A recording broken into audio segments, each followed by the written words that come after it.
신약 53일차 히브리서 4장 14절. 그러나 우리에게는 하늘에 올라가신 위대한 대제사장이신 하나님의 아들 예수가 계십니다. 그러므로 우리의 신앙 고백을 굳게 지킵시다. 우리의 대제사장은 우리의 연약함을 동정하지 못하시는 분이 아닙니다. 그는 모든 점에서 우리와 마찬가지로 시험을 받으셨지만 죄는 없으십니다. 그러므로 우리는 담대하게 은혜의 보좌로 나아갑시다. 그리하여 우리가 자비를 받고 은혜를 입어서 제때 주시는 도움을 받도록 합시다. 히브리서 5장.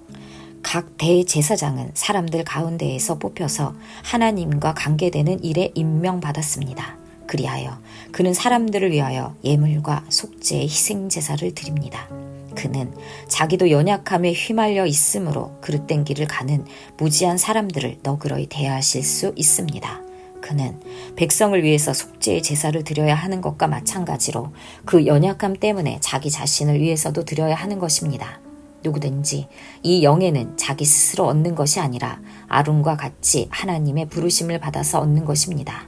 이와 같이 그리스도께서도 자기 자신을 스스로 높여서 대제사장이 되는 영광을 차지하신 것이 아니라 그에게 너는 내 아들이다. 오늘 내가 너를 낳았다. 하고 말씀하신 분이 그렇게 하신 것입니다. 또 다른 곳에서 너는 멜기세덱의 계통을 따라 임명받은 영원한 제사장이다. 하고 말씀하셨습니다. 예수께서 육신으로 세상에 계실 때에 자기를 죽음에서 구원하실 수 있는 분께 큰 부르짖음과 많은 눈물로써 기도와 탄원을 올리셨습니다. 하나님께서는 예수의 경외심을 보시어서 그 간구를 들어주셨습니다.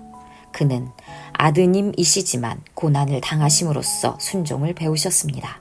그리고 완전하게 되신 뒤에 자기에게 순종하는 모든 사람에게 영원한 구원의 근원이 되시고 하나님에게서 멜기세덱의 계통을 따라 대제사장으로서 임명을 받으셨습니다. 멜기세덱에 관하여서는 할 말이 많이 있지만 여러분의 귀가 둔해진 까닭에 설명하기 어렵습니다. 시간으로 보면 여러분은 이미 교사가 되었어야 할 터인데 다시금 하나님의 말씀의 초보적 원리를 남들에게서 배워야 할 처지에 놓여 있습니다. 여러분은 단단한 음식물이 아니라 젖을 필요로 하는 사람이 되었습니다. 젖을 먹고서 사는 이는 아직 어린아이이므로 올바른 가르침에 익숙하지 못합니다. 그러나 단단한 음식물은 장성한 사람들의 것입니다. 그들은 경험으로 선과 악을 분별하는 세련된 지각을 가지고 있는 사람들입니다. 히브리서 6장. 그러므로 우리는 그리스도 교회 초보적 교리를 제쳐놓고서 성숙한 경지로 나아갑시다. 죽은 행실에서 벗어나는 회개와 하나님에 대한 믿음과 세례에 관한 가르침과 안수와 죽은 사람의 부활과 영원한 심판과 관련해서 또 다시 기초를 놓는 일이 없어야 하겠습니다. 하나님께서 허락하시면 우리는 그렇게 할 수 있을 것입니다. 한번 빛을 받아서 하늘의 은사를 맛보고 성령을 나누어 받고 또 하나님의 선한 말씀과 장차 올 세상의 권능을 맛본 사람들이 타락하면 그들을 새롭게 해서 회개에 이르게 할 수 없습니다. 그런 사람들이야말로 하나님의 아들을 다시금 십자가에 못 박고 욕되게 하는 것이기 때문입니다. 땅이 자주 내리는 비를 흡수하여 농사짓는 사람에게 유익한 농작물을 내주면 그 땅은 하나님께로부터 복을 받습니다. 그러나 가시덤불과 엉겅퀴를 내면 그 땅은 쓸모가 없어지고 저주를 받아서 마침내는 불에 타고 말 것입니다. 사랑하는 여러분, 우리가 이렇게 말하지만 여러분에게는 구원에 이르게 하는 더 좋은 것들이 있다는 것을 확신합니다. 하나님은 불의하신 분이 아니므로 여러분의 행위와 여러분이 하나님의 이름을 위하여 나타낸 사랑을 잊지 않으십니다. 여러분은 성도들을 섬겼으며 또 지금도 섬기고 있습니다. 여러분, 각 사람은 같은 열성을 끝까지 나타내서 소망을 이루시기 바랍니다. 여러분은 게으른 사람이 되지 말고 믿음과 인내로 약속을 상속받는 사람들을 본받는 사람이 되어야 합니다. 하나님께서는 아브라함에게 약속하실 때 자기보다 더 큰 분이 계시지 아니하므로 자기를 두고 맹세하시고서 말씀하시기를 내가 반드시 너에게 복을 주고 복을 줄 것이다. 너를 번성하게 하고 번성하게 하겠다 하셨습니다. 그리하여 아브라함은 오래 참은 끝에 그 약속을 받은 것입니다. 사람들은 자기보다 더 위대한 이를 두고서 맹세합니다. 그런데 맹세는 그들에게 모든 논쟁을 그치게 하여 주고 확정을 지어줍니다. 그래서 하나님께서는 그 약속을 상속받는 사람들에게 하나님의 뜻이 변하지 않는다는 것을 더욱 환히 나타내 보이시려고 맹세로서 보증하여 주셨습니다. 이는 앞에 놓인 소망을 붙잡으려고 세상에서 피하여 나온 사람들인 우리가 이 두 가지 변할 수 없는 사실 곧 하나님의 약속과 맹세를 의지하여 큰 위로를 받게 하려는 것입니다. 하나님께서는 약속하시고 맹세하실 때 거짓말을 하실 수 없습니다. 우리에게는 이 소망이 있으니 그것은 안전하고 확실한 영혼의 닷과 같아서 휘장 안에까지 들어가게 해줍니다. 예수께서는 앞서서 달려가신 분으로서 우리를 위하여 거기에 들어가셔서 멜기세덱의 계통을 따라 영원히 대제사장이 되셨습니다. 히브리서 7장. 이 멜기세덱은 살렘 왕이요 지극히 높으신 하나님의 제사장이었습니다. 그는 아브라함이 여러 왕을 무찌르고 돌아올 때에 그를 만나서 축복해 주었습니다. 아브라함은 모든 것의 10분의 1을 그에게 나누어 주었습니다. 첫째로 멜기세덱이란 이름은 정의의 왕이라는 뜻이요. 다음으로 그는 또한 살렘 왕인데 그것은 평화의 왕이라는 뜻입니다. 그에게는 아버지도 없고 어머니도 없고 족보도 없고 생애의 시작도 없고 생명의 끝도 없습니다. 그는 하나님의 아들과 같아서 언제까지나 제사장으로 계신 분입니다. 멜기세덱이 얼마나 위대한가를 생각해 보십시오. 족장인 아브라함까지도 가장 좋은 전리품의 10분의 1을 그에게 바쳤습니다. 레위 자손 가운데에서 제사장 직분을 맡는 사람들은 자기네 동족인 이스라엘 백성에게서 비록 그 백성도 아브라함의 자손이지만 율법을 따라 10분의 1을 받아들이라는 명령을 받았습니다. 그러나 멜기세덱은 그들의 족보에 들지도 않았지만 아브라함에게서 10분의 1을 받았고 하나님의 약속을 받은 그 사람을 축복해 주었습니다. 두말할 것 없이 축복은 아랫사람이 윗사람에게서 받는 법입니다. 한편에서는 죽을 수밖에 없는 사람들이 10분의 1을 받고 다른 한편에서는 살아계시다고 입증되시는 분이 그것을 받습니다. 말하자면 10분의 1을 받는 레위까지도 아브라함을 통해서 10분의 1을 바친 셈이 됩니다. 멜기세덱이 아브라함을 만났을 때에는 레위는 아직 자기 조상 아브라함의 허리 속에 있었으니 말입니다. 그런데 이 레위 계통의 제사직과 관련하여 이스라엘 백성은 율법으로 지령을 받기는 하였습니다. 그러나 만일 그 제사직으로 완전한 것이 이루어질 수 있었다면 아론의 계통이 아닌 멜기세덱의 계통을 따른 다른 제사장이 생겨날 필요가 어디에 있겠습니까? 제사직분의 변화가 생기면 율법에도 반드시 변화가 생기기 마련입니다. 이런 말이 가리키는 분은 레위 지파가 아닌 다른 지파에 속한 분입니다. 그 지파에 속한 사람으로서는 아무도 제단에 종사한 적이 없습니다. 우리 주님께서는 유다 지파에서 나신 것이 명백합니다. 그런데 모세는 제사장들에 관하여 말할 때 이 지파와 관련해서는 말한 것이 아무것도 없습니다. 멜기세덱과 같은 모양으로 다른 제사장이 생겨난 것을 보면 이 사실은 더욱더 명백합니다. 그는 제사장의 혈통에 대해서 규정한 율법을 따라 제사장이 되신 것이 아니라 썩지 않은 생명의 능력을 따라 되셨습니다. 그를 두고서 말하기를 너는 멜기세덱의 계통을 따라서 영원히 제사장이다 한 증언이 있습니다. 전에 있던 계명은 무력하고 무익함으로 패하게 되었습니다. 율법은 아무것도 완전하게 하지 못하였습니다. 그래서 하나님께서는 더 좋은 소망을 우리에게 주셨습니다. 우리는 이 소망을 힘입어서 하나님께 가까이 나아갑니다. 그리고 예수께서는 하나님의 맹세 없이 제사장이 되신 것이 아닙니다. 레위 계통의 사람들은 맹세 없이 제사장이 되었습니다. 그러나 예수께서는 자기에게 말씀하시는 분의 맹세로 제사장이 되신 것입니다. 주님께서 맹세하셨으니 주님은 마음을 바꾸지 않으실 것입니다. 너는 영원히 제사장이다 하셨습니다. 이렇게 해서 예수께서는 더 좋은 언약을 보증하시는 분이 되셨습니다.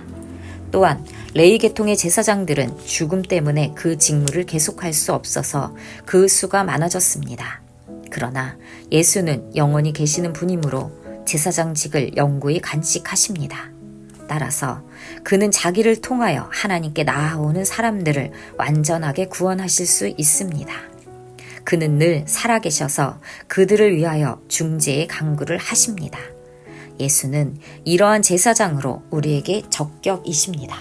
그는 거룩하시고 순진하시고 순결하시고 죄인들과 구별되시고 하늘보다 높이 되신 분이십니다. 그는 다른 제사장들처럼 날마다 먼저 자기 죄를 위하여 희생제물을 드리고 그 다음에 백성을 위하여 희생제물을 드릴 필요가 없습니다. 그는 자기 자신을 바치셔서 단 한 번에 이 일을 이루셨기 때문입니다. 사람들에게 약점이 있어도 율법은 어쩔 수 없이 그들을 대제사장으로 세우지만 율법이 생긴 이후에 하나님께서 맹세하신 말씀은 영원히 완전하게 되신 아들을 대제사장으로 세웠습니다. 히브리서 8장. 지금 말한 것들의 요점은 이러합니다. 곧 우리에게는 이와 같은 대제사장이 한 분 계시다는 것입니다. 그는 하늘에서 지엄하신 분의 보좌 오른편에 앉으셨습니다. 그는 성소와 참 장막에서 섬기시는 분입니다. 이 장막은 주님께서 세우신 것이요 사람이 세운 것이 아닙니다. 모든 대제사장은 예물과 제사를 드리는 일을 맡게 하려고 세우신 사람입니다. 그러므로 이 대제사장도 무엇인가 드릴 것을 가지고 있어야 합니다. 그런데 그가 땅에 계시다고 하면 제사장이 되지는 못하실 것입니다. 땅에서는 율법을 따라 이미 예물을 드리는 사람들이 있기 때문입니다. 그러나 그들은 하늘에 있는 것들의 모형과 그림자에 지나지 않는 땅에 있는 성전에서 섬깁니다. 모세가 장막을 세우려고 할 때 너는 명심하여 내가 산에 너에게 보여준 그 모형을 따라 모든 것을 만들어라 하고 말씀하신 하나님의 지시를 받은 것입니다. 그러나 이제 그리스도께서는 더욱 훌륭한 직무를 맡으셨습니다.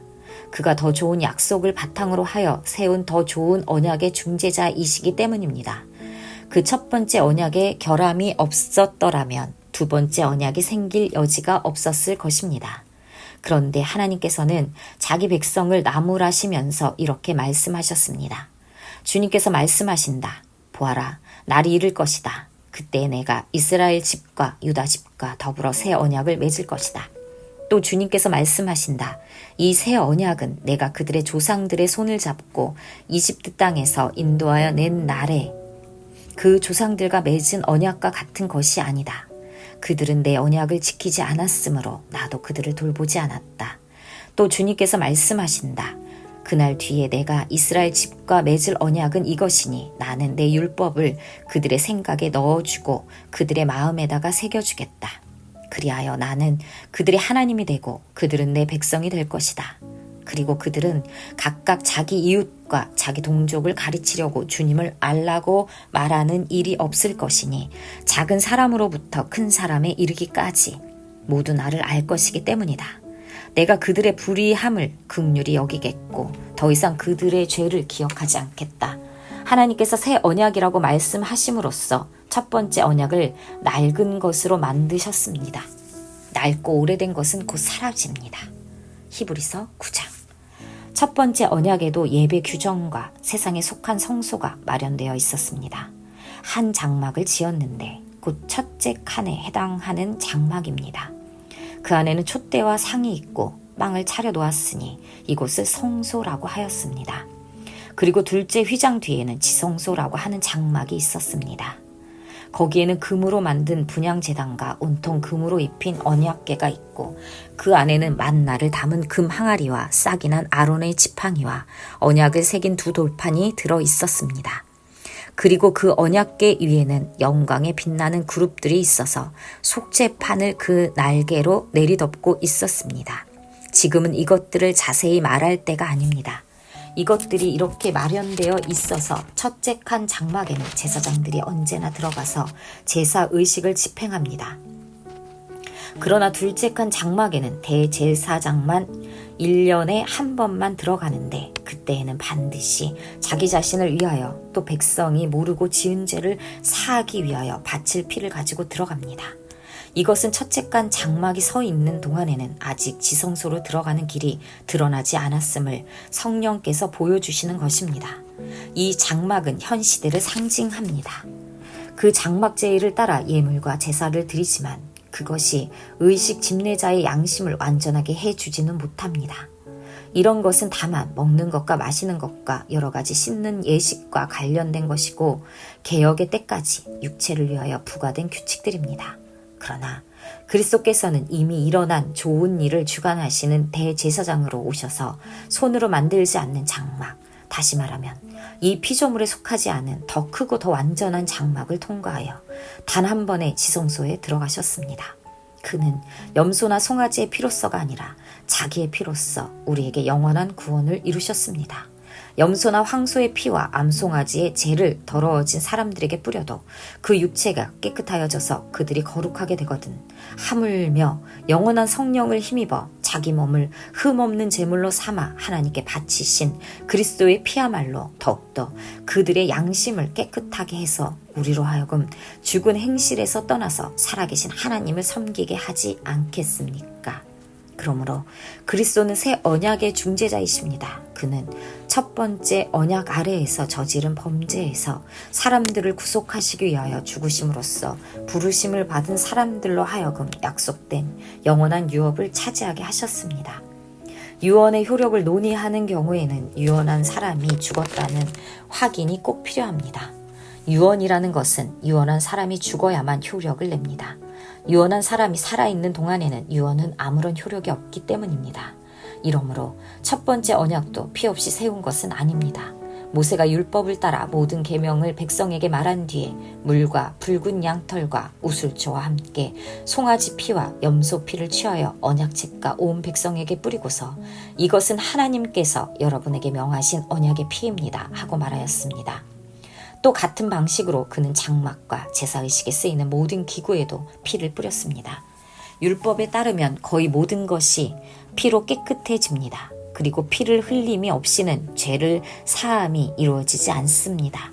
그러므로 하늘에 있는 것들의 모형물은 이런 여러 의식으로 깨끗해져야 할 필요가 있지만 하늘에 있는 것들은 이보다 나은 희생제물로 깨끗해져야 합니다. 그리스도께서는 참 성소의 모형에 지나지 않는 손으로 만든 성소에 들어가신 것이 아니라 바로 하늘 성소 그 자체에 들어가셨습니다.